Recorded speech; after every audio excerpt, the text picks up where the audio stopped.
You're trying to get an impulse buy, right? That's not going to happen when you directly put a product in someone's face. It's same when you go on a holiday, right? You go to the beach and there's this guy setting up let's say, yo, buy this sunglasses. He's putting it right in your face. Of course, you're going to be like, yo, what? Chill, bro. I don't want that. But if he is slowly informing you about the product, how well it is, how good it is, how it's dialed into your emotions, how it's going to solve your problems. See, that's going to make you warmer, and that's going to make you be more interesting in the product, right? You can utilize that with retargeting. Of course, you have the frequency, so people are coming back to your website anyways.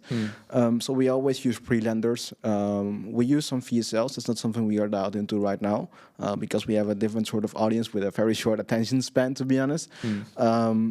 But bro, you need to understand that you really have to warm up your audience, and you're selling. You're not just, there are not robots that are buying. There are not robots that are coming. It's real emotions, real people. And the better you can basically show them the emotion they are buying into, the easier it's going to be them to purchase. So I'll give you an example. When you go to a pharmacy, you're dying of stomach pains, right?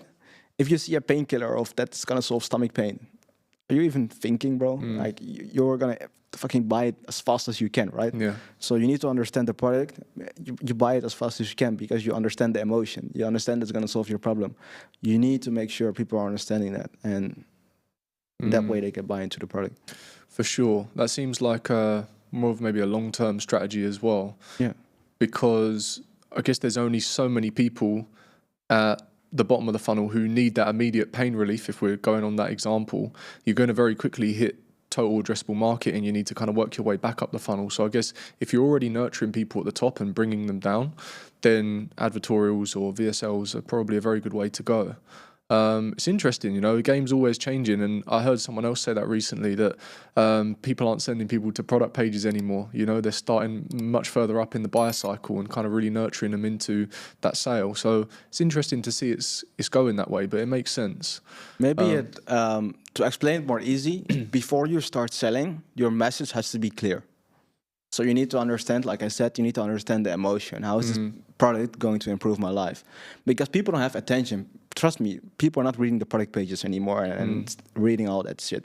Yeah. Your emotions, your product, your solutions need to be clear. Your message needs to be clear before you start selling. Yeah. We don't show our product prices like later down the funnel. Like, first, we want to make sure our customer, or the people that come to our website, our visitors, know everything about the product. They're like, oh, this is amazing, this is sick, it's going to solve this and that. And then, okay, here, you can buy it.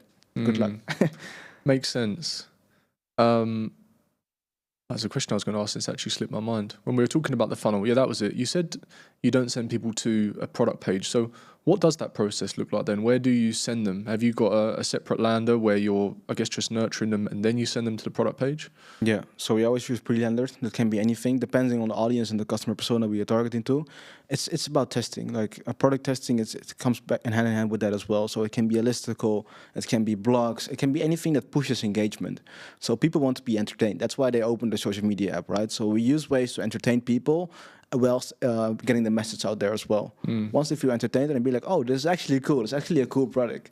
Let me give you an example. You have stomach pains, right? You see this ad of a good content, a good creative strategy, of like a good creative of solving, this product is going to solve your stomach pains immediately, a painkiller, right?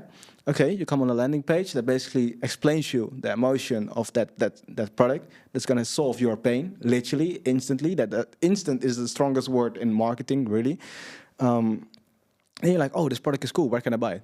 You're telling yourself, I need to buy it. You're telling yourself the product is cool because you put that message out there.